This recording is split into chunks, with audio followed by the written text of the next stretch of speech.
A helping hand to your fellow man. Oh,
extra. This shit is hard.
people, my people. Do I see a one in the chat to let me know y'all can hear me? Do I see a one, Wild Wayne?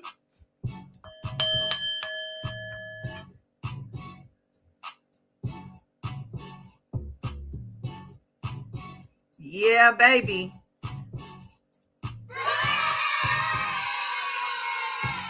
That's what I was waiting for. Peace, world, peace. Welcome or welcome back to Goddess Dawn Speaks. I'm Goddess Dawn, aka the $1 trillion goddess, baby. It is a mindset, a frequency, and a whole vibe. Get into it, honey. They also call me the Queen of Info, and I'll take it each and every time. I appreciate everybody who's here in the chat, especially the chosen ones, the warriors. Yeah, I see you. Wow, Wayne, Beautiful Spirit, UT, Michelle. Am I missing anybody?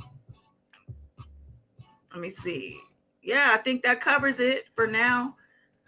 Yeah, special shout out to all y'all. Happy Friday. Happy Valentine's Day for whatever that means to you. I'll just say sending love and light to everybody, whether in the chat, in the bushes, in the replay. You know, I love my replay folks too. Shout out to all of y'all.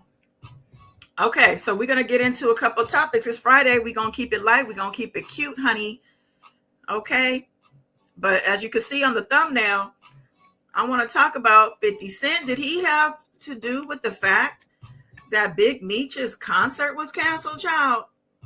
Did he do that? If you know anything about 50, I would bet on him. Okay, I would bet on him. Now, of course, Diddy, he got some more folks accusing him of doing nefarious things. Yes, he does. Diddy is a whole problem out here, and thank God he's still locked up, child. Thank the Lord. We're going to talk about that. Now, Miss Onijah Robinson, our famous American in Pakistan. They say she's been arrested, child, in Dubai. Now, how she ended up in Dubai, I don't know. But we're going to get into it. Okay, did you guys see the press conference that Elon Musk had in the Oval Office of all places? Why did he have that press conference in the Oval Office? That's question number one. Number two, he had his son with him, and his son literally owned Trump during that press conference, saying some things that were disturbing because it lets me know that these things are probably being said to him behind closed doors, right? Yeah, so those are a couple things. I also wanted to talk about the fact that people are saying that the NFL has regrets about Kendrick and his halftime show. I don't know if I believe that, and I'm going to tell you why, but I'm going to talk about the articles that are out about that. Yeah, but I think we'll start with the Diddy situation. Let me share the page. Okay. Yeah, we'll start with this article here from People Magazine.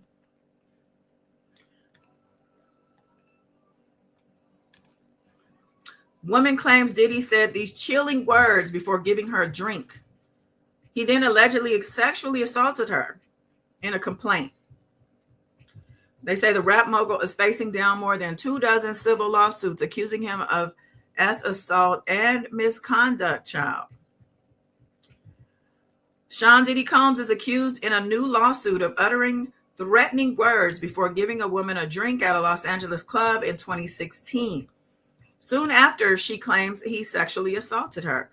The unnamed accuser claims she was visiting Los Angeles in November of 2016 when she went to Club Playhouse and was approached by Combs and his entourage, according to a complaint filed in New York State Supreme Court. Per the Bad Boys record founder allegedly offered her a drink, but when she declined, Combs allegedly responded, "Bitch, I'm not asking you. Drink that shit and shut the fuck up." Okay? The woman claimed she felt compelled to drink the beverage after he slid the glass toward her. Per the complaint, Combs allegedly then placed his arm around her in a side hug and shoved his left hand up her skirt, forcefully vibrating her with his fingers while telling the plaintiff, "Bitch, I do what I want. Take that shit." Okay, now, fair warning, when we talk about Diddy, things get a bit raunchy, if you want to just say that. So, no children in the room. And if you're sensitive to curse words and nastiness, then you might want to flip off for now or turn the volume down and do something else. So they say that Combs laughed when she attempted to push him away, appearing amused by her distress. The complaint further alleges that he eventually allowed her to leave, but she was already feeling disoriented when she hailed a cab back to her hotel. By the time she was dropped off by a taxi at her hotel, she felt dizzy, lightheaded, and unable to stand without support. The hotel staff had to help the woman get to her hotel room, she says. The following morning, the complaint claims that she found tearing and bruising around her genital area, likely resulting from the assault. The complaint does not allege that the drink was spiked. Dozens of lawsuits have been filed accusing Combs of misconduct. The label mogul has repeatedly denied any wrongdoing. Combs is also facing, as we know, federal charges, and he's in custody, waiting trial, which is supposed to start on May 5th. I mean, just more of the same, and it's unfortunate because I don't want to appear, what is the word? Numb, I guess, by these complaints, or, like I'm not affected. But it's like we're at probably 50 or more complaints against Diddy at this time.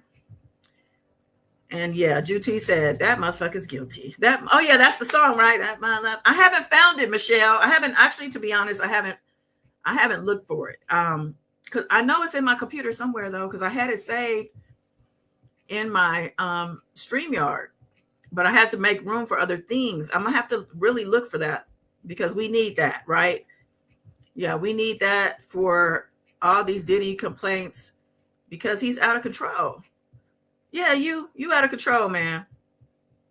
So give me time on that. Okay, we're gonna get to the trial. Before we get to trial, I will find that clip. I believe I had it posted on Twitter somewhere, but that was years ago. So what do y'all think about this latest one? Like I said, it sounds like par for the course when it comes to Diddy. While Wayne said guilty, guilty, and guilty.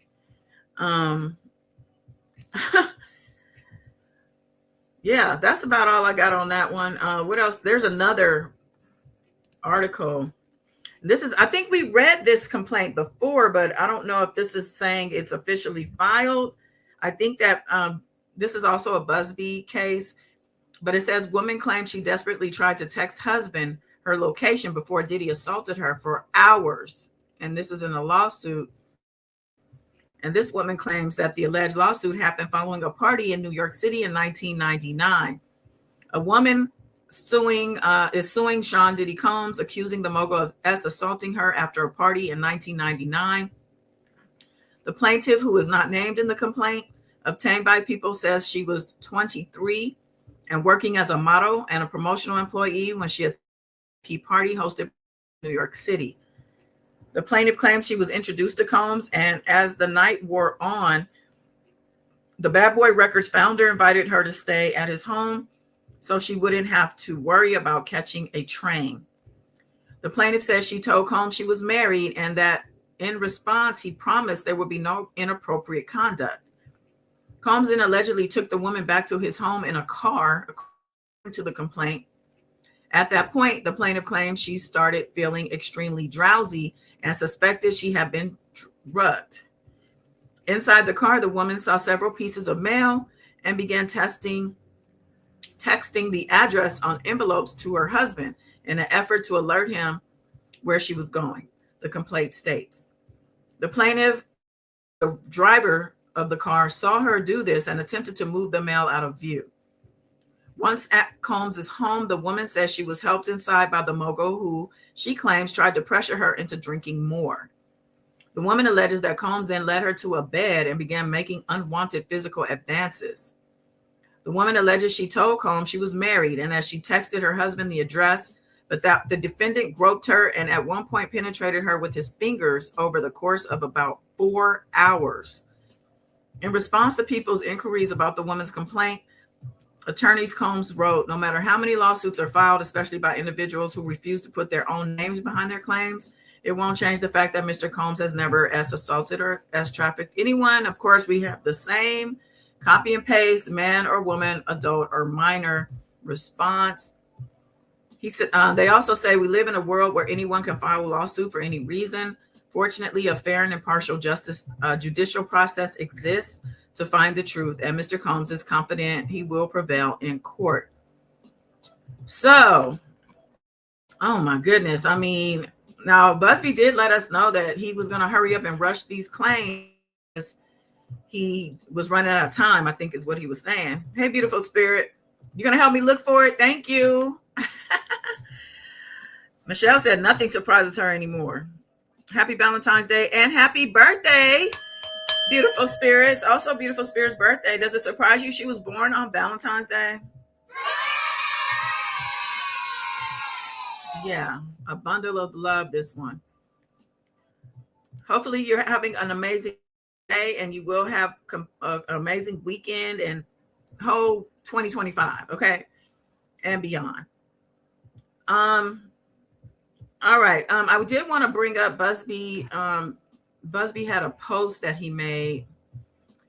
Let's see.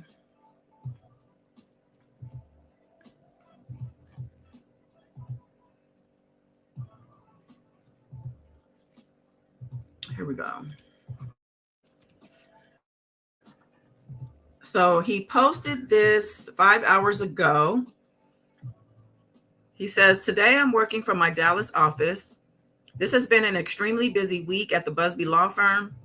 This week we filed 7 cases in New York State court alleging as assault, as battery, and as exploitation against Sean P. Diddy Combs. Several other defendants are named in these lawsuits.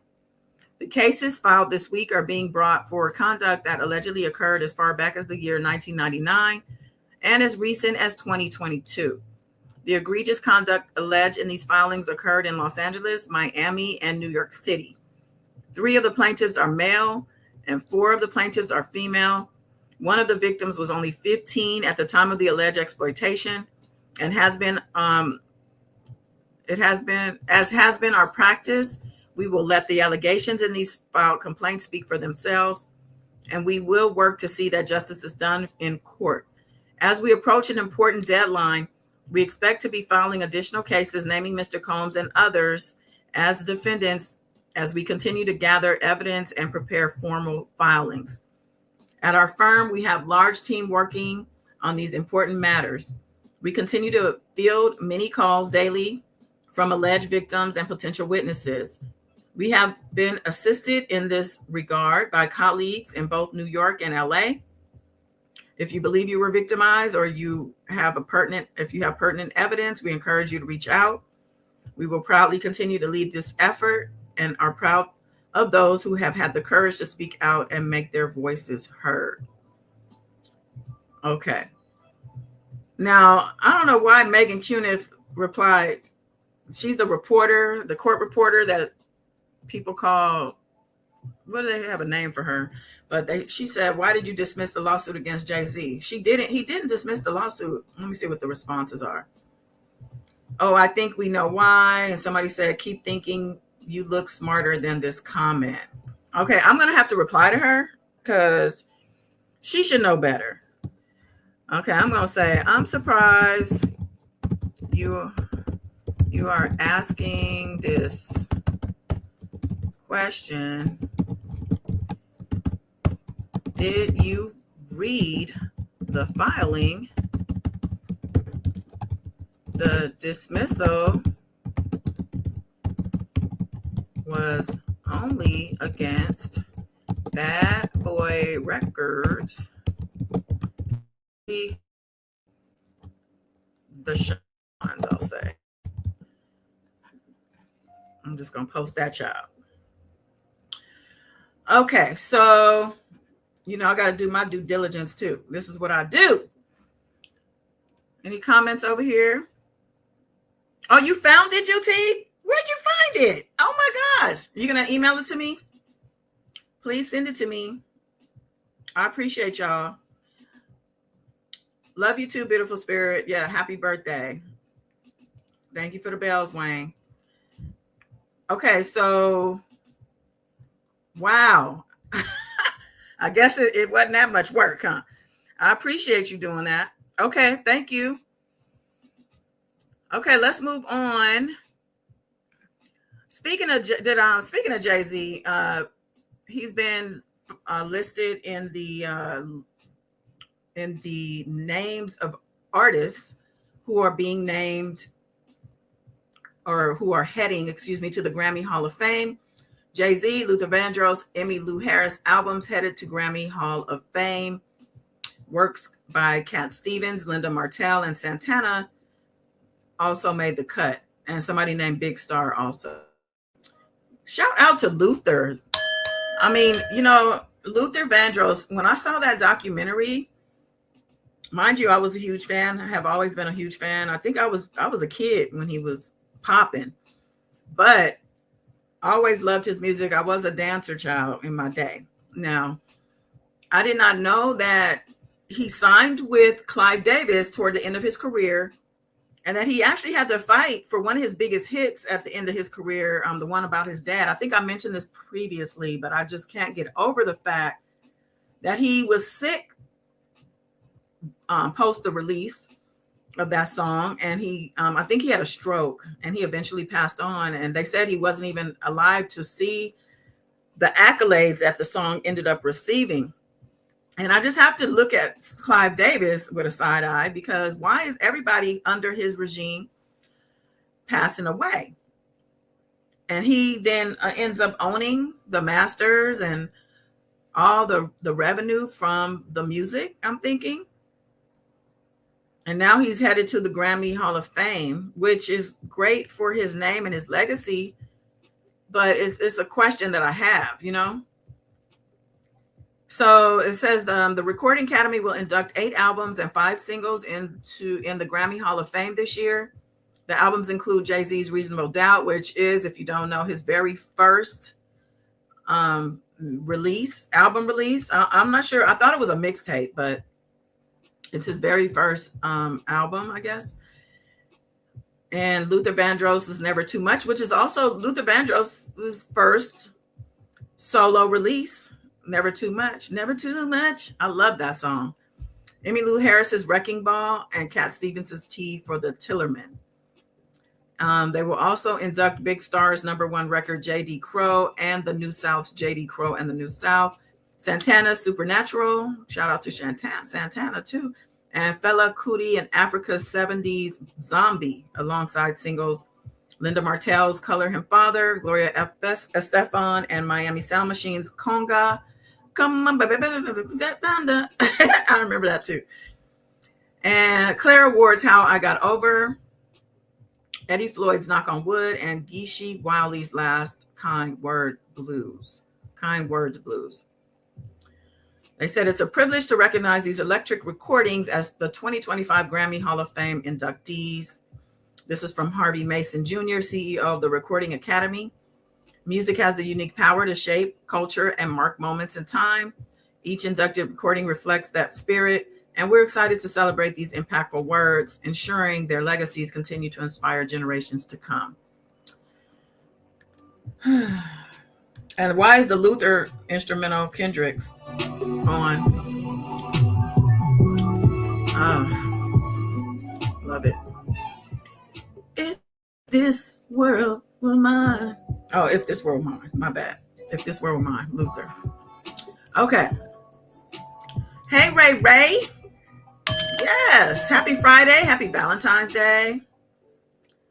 Okay, so yeah, Luther had several hits, several hits. I mean, even before he went solo, he was like a famed background singer in New York, like the go-to background singer in New York.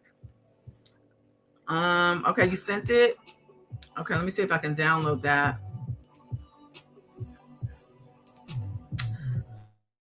Think I got it. Dude.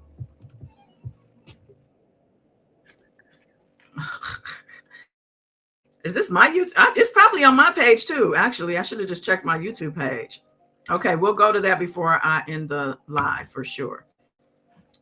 Okay, let me move that over here. Okay. Let me move on to this next story I wanted to share. This has to do with Justin Bieber. This is from the Daily Mail. It says secret meaning behind Justin Bieber's spa trips as he's been seen on the streets of New York and LA in his dressing gown amid rumors of marriage trouble and turmoil over Diddy friendship. You know, I have been talking about how he's been outside looking rough. They said he always has been known for his notably laid back and edgy sense of style, often appearing alongside his glamorous wife in considerably more dressed down outfits. But raised eyebrows in recent days when he was seen stepping out onto the streets of New York and Los Angeles wearing a dressing gown. Even compared to his usual sightings, his casual appearances caught fans' attention amid rumors that he's battling marriage problems with his wife, Haley, 28. However, his unique outfit was not without reason, as it emerged that Justin has been visiting spas in New York City and LA following speculation about his marital woes and his turmoil over the arrest of his former mentor, Diddy, in September 24. The singer's latest understated visit on Monday was to the spa at the West Hollywood Edition, which is a global chain of lavish five-star lifestyle hotels. And it seems that Justin 30 might have been looking to unwind and relax at the exclusive venue, as the exclusive venue is renowned for its oasis-like calm and healing techniques.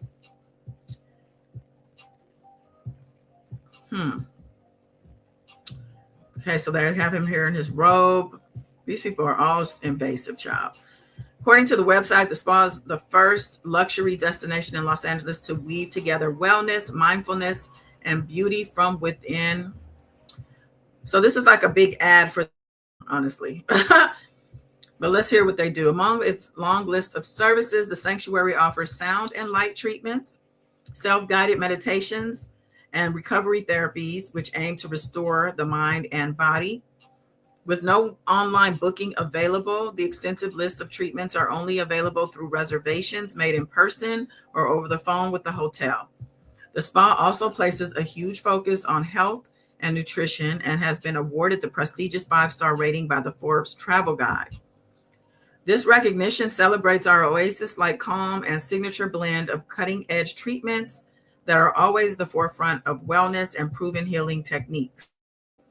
Edition has another spa as its New York branch, which offers luxury treatments ranging from $160 to a staggering $720. They offer a range of massages, including a $160 45-minute reflexology treatment. That involves applying gentle pressure to the feet and hands. Their signature massage option costs $250 for 60 minutes of their classic massage, and that's priced at $215 for a 60-minute session or $280 for 90 minutes. That's not that bad, actually. I mean, for a luxury spa in West Hollywood. Yeah, they go on to list all of the pricing. It looks like the most lucrative treatments are the couples massages, which are $430 for 60 minutes or $720 for 90 minutes. And that's for a couple. So I'm pretty sure they're probably booked today on this Valentine's Day. I might have to book me something for next year, child. It's going to take me that long to spend that much money on an extra, something like that. Okay, so let me come back over to y'all. Okay, I'm going to move on to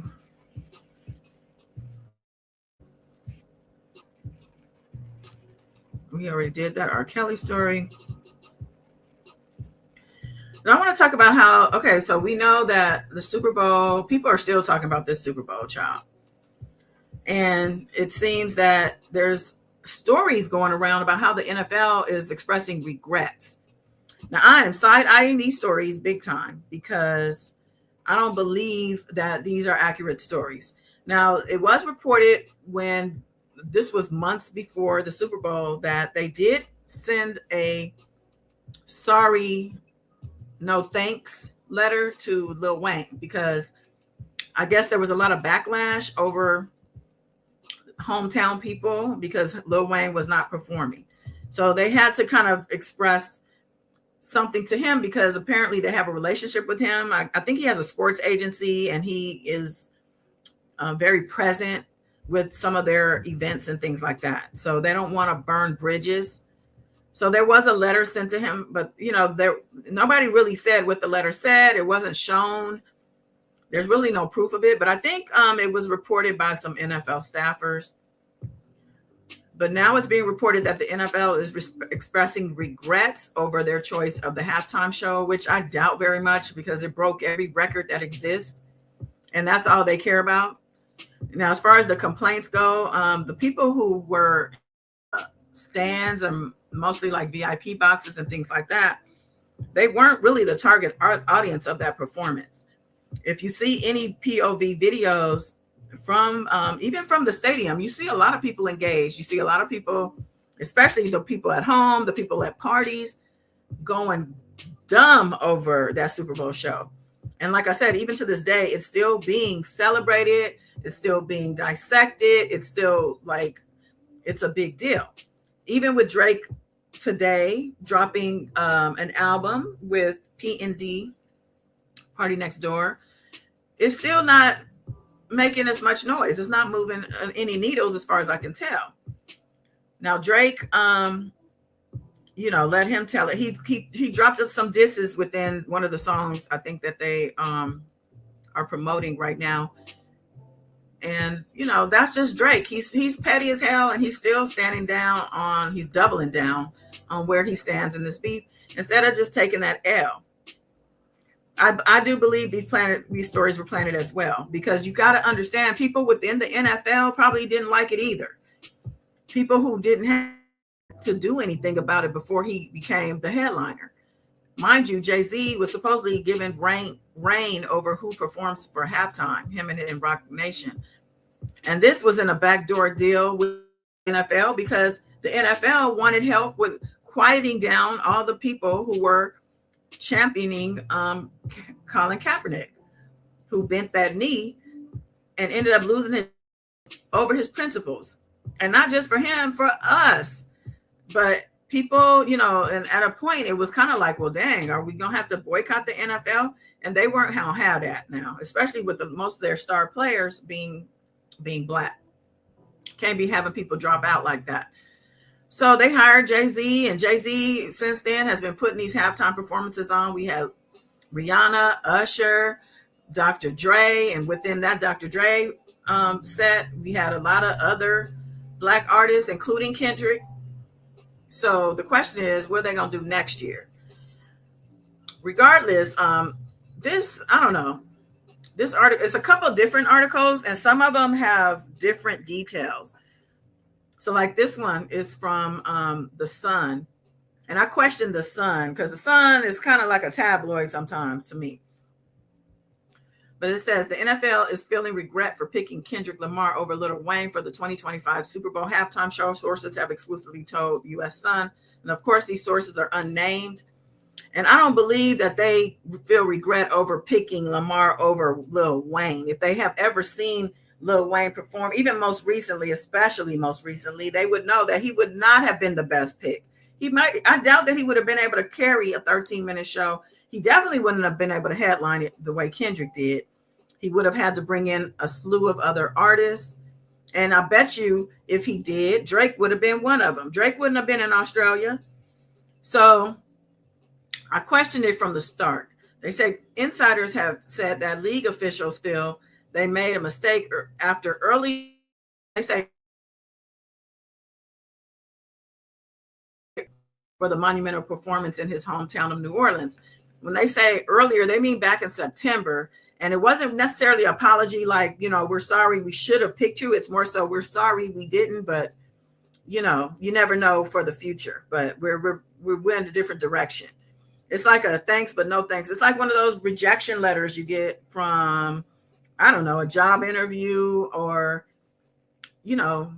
anything that you're trying to get and you can't and you don't get it. They send you regretfully, we have to say thank you for your submission, but we're going in a different direction.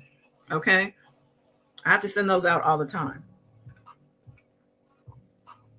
They're just a standard email through a technology system, an ATS system that we use. Okay.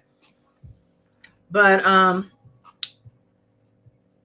now Lil Wayne, he did, Lil Wayne caused a little pissy fit about it initially. And I think Kendrick even made a comment about it. Like, I wish I thought I would have more support, or something like that. But there's a staffer, I think it is a MAGA person, a staffer who said officials wish they went with Lil Wayne for the job after fans were underwhelmed with Kendrick's show. And this is bullshit.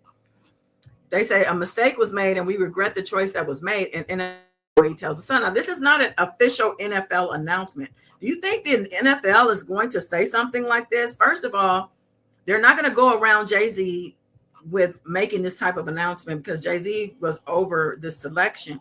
And also, they're not going to make this type of announcement because even if they felt this way, they're not going to put this out there. Are you serious right now?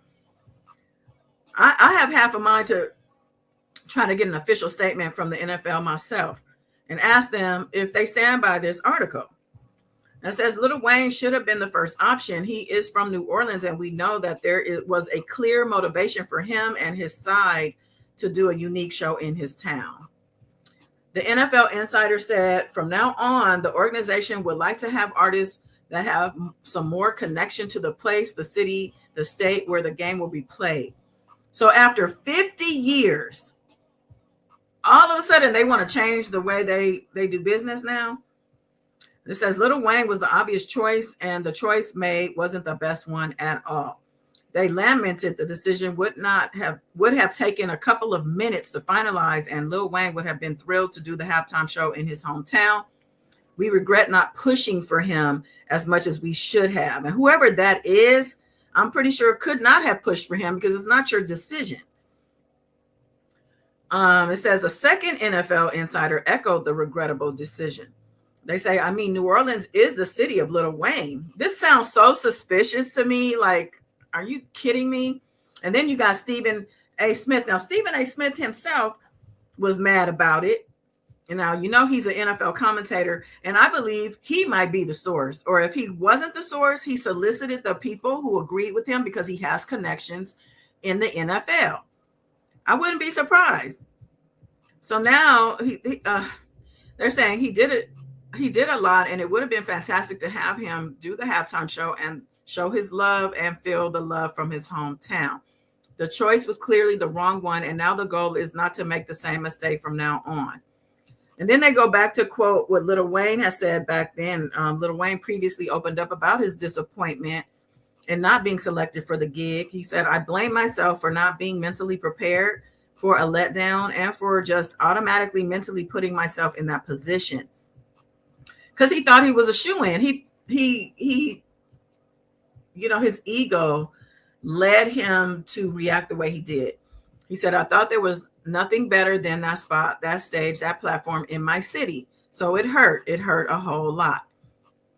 And here we go with Skip Bayless. Skip Bayless also, who also is an NFL commentator. And he's probably MAGA because he looks MAGA to me.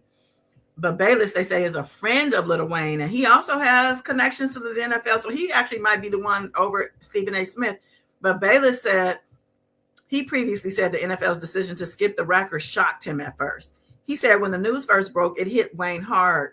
He didn't feel like doing much of anything for several long days and nights, but he's better now. So he was depressed. And Skip Bayless is very much, they have a connection. They have a business relationship, and he claims a friendship. It says Lil Wayne is a weekly guest on NFL Sunday's pregame show, NFL Game Day Morning on the NFL Network. So this is the relationship they have. However, Bayless said Lil Wayne planned to skip the halftime show during the game. He will watch the game, just not the halftime show, not 1 second, he said. Wow. Now, Kendrick, on the other hand, he has not spoken out on the backlash, and he probably won't because he's too classy. He's barely said anything since this whole beef, okay? He lets it speak in the music. Says is already the middle of another feud with the rival rapper Drake, which took center stage during the show. Barely. He performed his controversial tune, Not Like Us, to round off the spectacle, which he takes a dig at Drake and shockingly insinuates he's a PDF file. They go into the fact that Drake has sued Universal Music Group and over that track, and NFL fans question whether he was going to perform it or not. Kendrick has exclusively revealed to the Sun that Kendrick, as exclusively revealed by the Sun, had no hesitation unleashing the controversial diss track. Well, we saw that. But he didn't sing the word PDF file, as we saw. But the 37-year-old had no issue singing the rest of the lyrics, including the now famous A minor put down, at which point the crowd could be hearing and singing along. Exactly. The whole stadium, everybody in the whole world was singing that. According to a friend of Kendrick, the sparkling necklace he wore during the show, which gleamed with 515 diamonds, including an encrusted lowercase letter A, was further jab at Drake, which is stood for A minor. It also is a part of his PG Lang, his label's logo. Okay, so they go on, but I don't buy this article for a second. I don't. Juti said, but Lil Wayne is not really family friendly, in my opinion. Oh, he's not at all. At all. All his 2024 welcome and hello.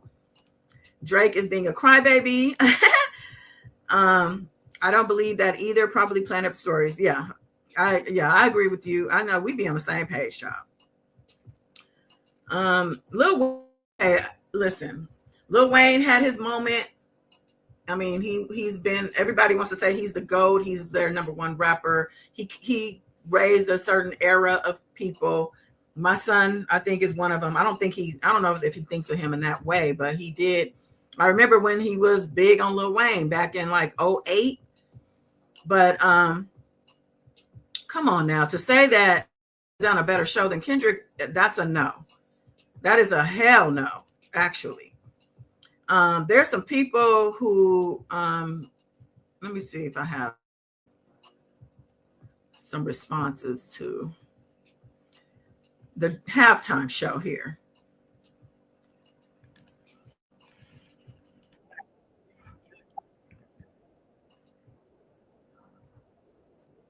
Wait, hold on. Let me switch the page over. The last 2 days, I've seen all the points.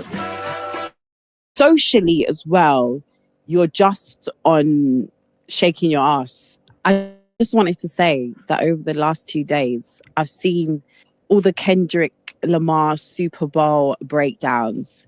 And if one thing that I've learned in the last couple of days, actually from the beginning of this whole beef between Drake and Kendrick, is that it was very telling about who people sided with, their breakdowns and stuff, the level of intellect each person had.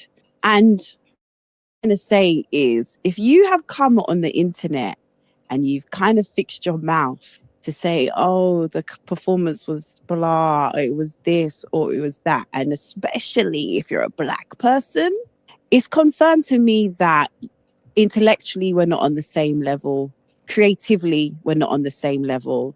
Because there's two things can be true. Like, you can look at something and be like, oh, that wasn't to my tasting. But to come on the internet and say that the performance was blah, or that it was just mediocre, or it was just not giving, it just lets me know that creatively you're like here, if that makes sense. Do you know what I mean? Because that is a high frequency of creativity. And if you also, as a Black person, cannot understand the bigger picture of that performance, it lets me know that socially as well, you're just on shaking your ass. I just wanted to say that over the last 2 days, I've seen all the Kendrick Lamar Super Bowl breakdowns. And if one thing that I've learned in the last couple of days, actually from the beginning of this whole beef between Drake and Kendrick, Kendrick Lamar's bell-bottom jeans from the Super Bowl halftime show are dividing the internet. Some people love them. Some people are saying they were too long, he's too short, whatever. Everybody has an opinion. What I don't see people talking about is the history and the symbolism of bell-bottom jeans and how this may have been a very intentional creative choice for this performance. These were originally This is interesting. Check this out. a military style. Are Navy sailors from the 1800s wearing their bell bottoms. These had a purpose. They were easier to take off in the water. They were easier to roll up in case they had to go into water. So these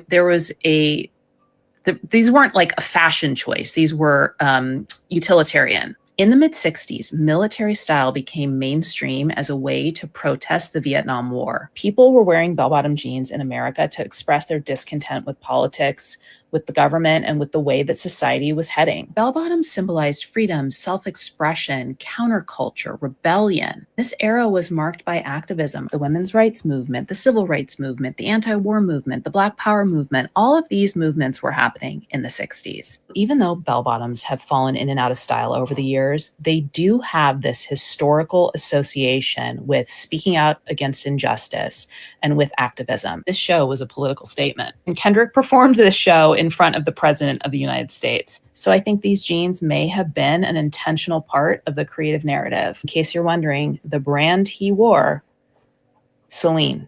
So if you want to go spend $1,200 on a pair of jeans, I mean, it's your money, not mine. By the way, this photo, this is going to live on my phone. And when I'm feeling extra petty, I'm just going to start texting it out. Kendrick Lamar's bell-bottom. Say Drake. So that was some little bit of history about the bell bottoms. And again, I don't know if Kendrick and his team went that deep, but I kind of think they did.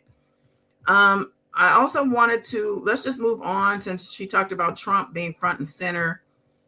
Did you guys see that press conference, honey, with the son? X, are you okay?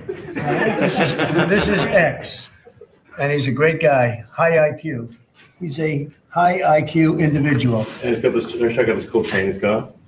So thank you very much. We had a busy day today. The king just left, and we've had a great discussion, terrific discussion concerning Gaza and everything else.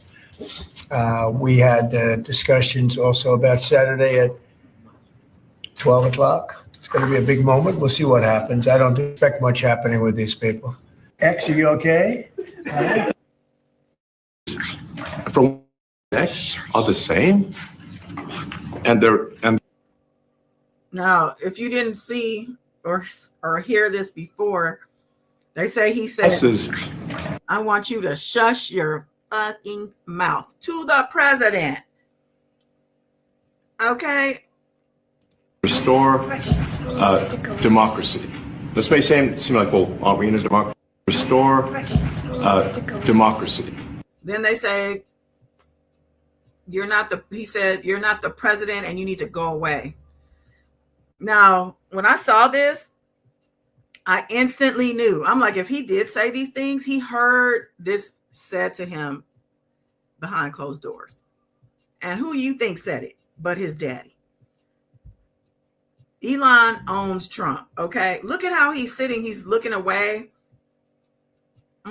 Now, somebody in the comments that I saw tried to say he was talking to the reporters. He was not talking to the reporters. They said the mother, I guess she apparently or claimed not to know that had happened. She said that he shouldn't be in public like this. I think he has autism as well. I don't know. I think he and his dad have it.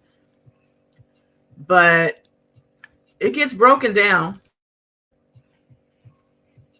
You know, I wasn't even going to post on this, and then I saw some clips that changed my mind, and I'll show you those in a moment. But first, Elon Musk yesterday, along with his son, Little X, held a press conference in the Oval Office to discuss what Doge is doing, all while Donald Trump watched on silently from his cuck chair. And in the aftermath, one of Elon's fanboys shared this tweet that Elon reposted. It says, "History repeats itself," and it shows two images. The first image is a pretty iconic image of JFK Jr. playing underneath his dad's desk while he worked in the Oval Office. And the second is Little X seemingly bored out of his mind, crawling around on the floor while Donald Trump pontificates about what he liked watching from said cuck chair. But I can point out at least one glaring difference between these two situations. JFK Jr., as I recall, never had criticisms of his father while the press was there. Little X, on the other hand, has a lot to say, and there was a hot mic that caught some of it. So first is this little gem. To restore democracy. This may seem like, well, You heard that too, right? You're not the president. You need to go away. I'll play the clip in time. Just you watch and tell me if that's what he said. To restore democracy. This may seem like, That's what he said, but I'll go one better, because he also The prices from one year to the next are the same, and their mortgage. that one's clear as day. He says, "I want you to shut your fucking mouth up." And we're like, out of the mouth of babes. But let me just put this out there for your consideration. A child this young doesn't have this profound moment where he like tells off Trump. He just repeats things he's heard. So if he says you're not really the president, chances are someone has said that around him and he's repeating it. When he says, "I want you to shut your fucking mouth up," he's either heard someone say that to someone else, or someone has said that to him and he's repeating it. Either scenario is pretty disturbing. But perhaps the question we should be asking is the same one that Shea Jordan Smith asked on Twitter, which is, why the fuck is Elon Musk doing press briefings in the White House from the Oval Office? He is not an elected official. Why is he holding court in the Oval Office? Nothing about this is normal or good. You know, I wasn't even going to post on this. And I agree with that all the way. I question that. Why is he in the Oval Office? Him and his son. Why? I don't get it. They have a press room. Doesn't Elon have an office? Or if not, that man has all types of places he could hold a press conference. Doesn't make any sense. Now, I didn't think about the fact that somebody might have told that little kid that to his face too. Now, I hope that is not the case, because that is horrible. But this whole thing is disturbing, and I don't like it, and it's horrible. So I don't know, you guys, what's going to happen here. So Elon, let me move on to ASAP Rocky. His trial is coming to a close. I think closing arguments were happening. They said that the lawyers almost got into an altercation during court. Y'all watching this? A stipulation part of a jury that he knew was not true or didn't know. That's ASAP and his lawyer on the right side, and then the prosecution on the. If it was true, and that's unethical. That's unethical. And this is a guy who, the Ninth Circuit, just said lied to a jury in the Brantford case. Your Honor, so Your Honor, about one more thing out of him, and we air everything that's happened in this case, which the court's aware of. Stop. He might want to stop. I'm so threatened. You should be, Joe. Oh, yeah. Let's take a break. You should be. Don't tell the court that told me I was a liar. Hey. Oh, yeah. Oh, I'm so scared of you. Stop it. Wow. His lawyer, I mean, listen, like in the comments, they say that's the type of lawyer you want. Somebody who's going to fight like that and put on a retainer. But then I'm looking at the prosecution and I'm wondering, what is it that's happening behind closed doors that you want to tell us? He said during the trial, some things have been going on. And if you don't watch your mouth, I'm going to tell it all. And I hope he does, because I'm very curious. Just very nosy, but very curious. You're over. What are you over, Michelle? GT said, okay, you're back to Trump. You said you're saying the kid was saying a lot of what we were thinking. Yeah. Ray said, yeah, that little boy was repeating what he heard Dad say behind Trump's back. I don't even know if it was behind his back. I kind of feel like these are things he said into his face. You know?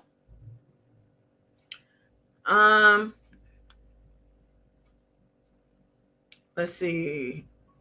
I do want to move on to a couple things before we go. Let's see. Oh, this is a really sad thing that happened. This lady's children were unalive because they froze to death. She was homeless, living in her car, I think. And she tried to get help and from the dad, but she didn't get any help. I lost the one who 2-year-old. I'm dying inside. Hurt. I feel like my heart is breaking.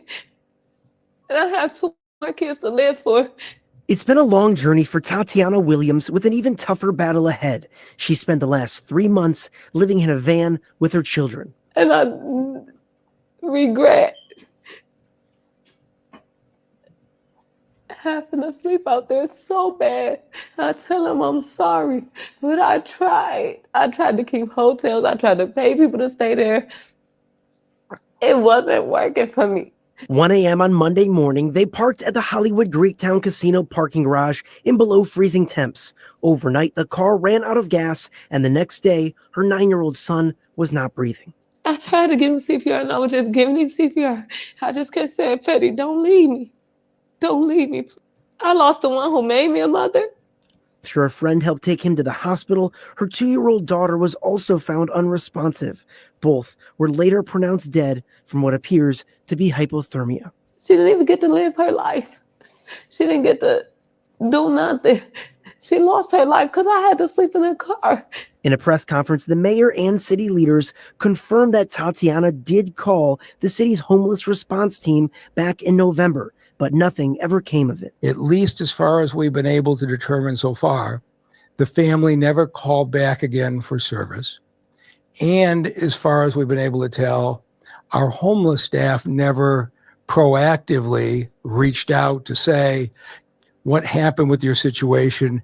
Was it resolved? Mayor Duggan is now calling for a review of the city's homeless services. Tatiana is now in a shelter and her kids are with relatives. It took my 2 kids to die for y'all to help me. It just don't work like that. After a friend helped take him to the hospital, her 2-year-old daughter was... This is heartbreaking. There's another interview with the father who I think he needs to be looked into, but she's only 29 years old. She had 4 children in that car. Her 2-year-old, her 9-year-old were, they're unalive. And this is heartbreaking. They say that this is in Detroit. And in response to this, the Detroit's mayor has called for an investigation into the city's homeless outreach program, as the guy said. Let me see where the dad is. I thought I had it saved it, but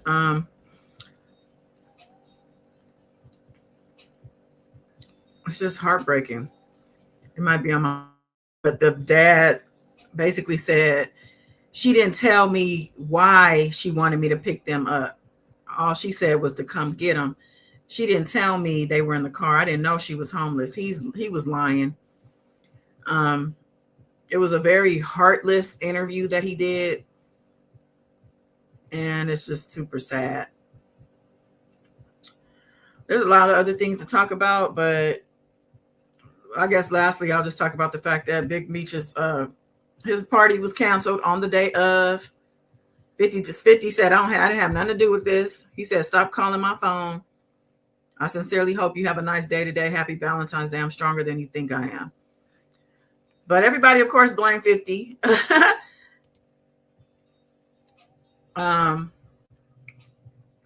He also has a recording of somebody who claims 50 Cent Big Meech had ratted on him, and he has all the proof. And I think 50 he's saying he's gonna do a documentary about it. I can't get over the lady. But Oh, I didn't talk about Onijah. Let me see if I have that real quick. Onijah.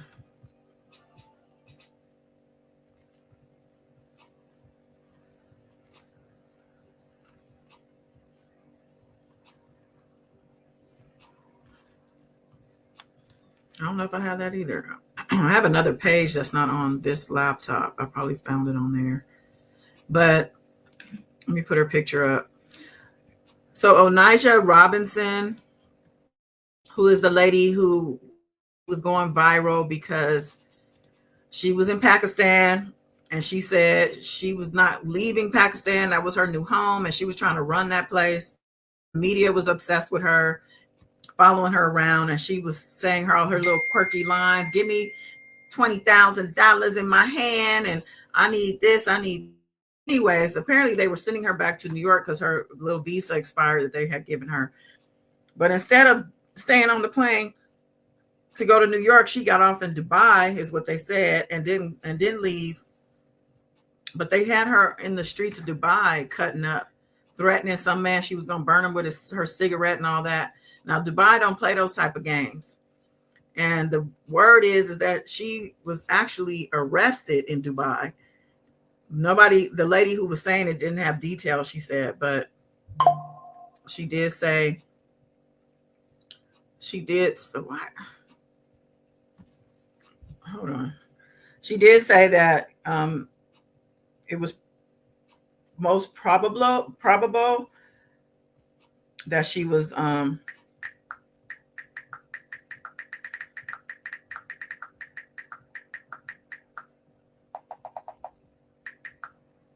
sorry, I had to send this message real quick. That she was arrested. So hopefully she makes it home okay at some, hopefully she's not in Dubai jail and she does get to make it home at some point soon. Okay. Ray said the dad's response is the worst. He's a true deadbeat. Oh, right. Fast typer. Yes, using both thumbs. Okay, Michelle, Michelle, are you sending me? I think I'm getting text from Michelle too. What is this?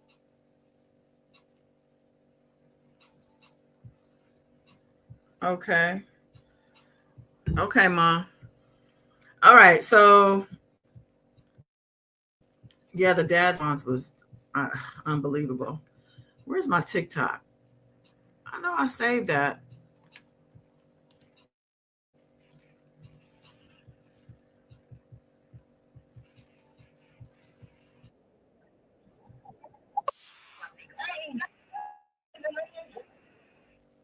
Oh.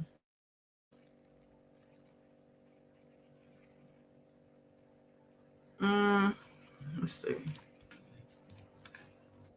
My name is Onijah Robinson. I would like for you guys to book my ticket back to New York. Money is short right now, and I would appreciate it. Thank you. My name is Onijah Robinson. I would like for you guys to book my ticket back to New York. Money is short right now, and I would appreciate it. Thank you. Now they're saying this is the last that she was seen, and this is supposed to be in Dubai, and they're saying that her energy is different here than it was when she was in Pakistan. In the comments, they say she found out Dubai don't play and now wants to go back home. Somebody said, oh, she's humble now. Somebody else said her tone seems very different. I guess you found out they don't play like that in Dubai. Somebody said money is short because she chose to exit in Dubai instead of going to New York. People are basically all saying Dubai don't play. So yeah, she had a good little run, but it doesn't look like it's ending well. I do wish her the best though. I mean, my goodness, she really gave a lot of us a lot of entertainment. People were saying she should go on 90 Day Fiance. I don't even know, child. But I think that's it, child. I done covered a lot, but I didn't cover all the stuff I wanted to, but that's enough for a Friday. It's an hour and 4 minutes, and that's good enough for me. I hope you guys have an amazing Friday, Valentine's Day, again, birthday to beautiful spirit, and a great weekend. Oh, don't forget the song. You're right. Thank you for reminding me. Thank you for reminding me. This is going out to Diddy, child. That motherfucker's guilty. That motherfucker's guilty. That motherfucker's guilty. That motherfucker's guilty. That motherfucker's guilty. That motherfucker's guilty. That motherfucker's guilty. That motherfucker's guilty. That motherfucker's guilty. That motherfucker's guilty. That motherfucker's guilty. That motherfucker's guilty. That motherfucker's guilty. That motherfuckers. Yes. I don't know about all that. Okay. Thank you for finding that for me. I'm gonna have to figure out to get that on my computer. But I will do that. Shout out to y'all. Shout out to that doing that work, Juti. Thank you so much. Yes. Let me do it one more time for the road, child. One more time for the road. Let me see. I don't know what this is they about to play from Peacock, but I don't want to play that. Let me see. Let me go back. That motherfucker's guilty. That motherfucker's guilty. That motherfucker's guilty. That motherfucker's guilty. That motherfucker's guilty. That motherfucker's guilty. That motherfucker's guilty. That motherfucker's guilty. That motherfucker. That motherfucker's guilty. That motherfucker's guilty. That motherfucker. That motherfucker's guilty. That motherfuckers.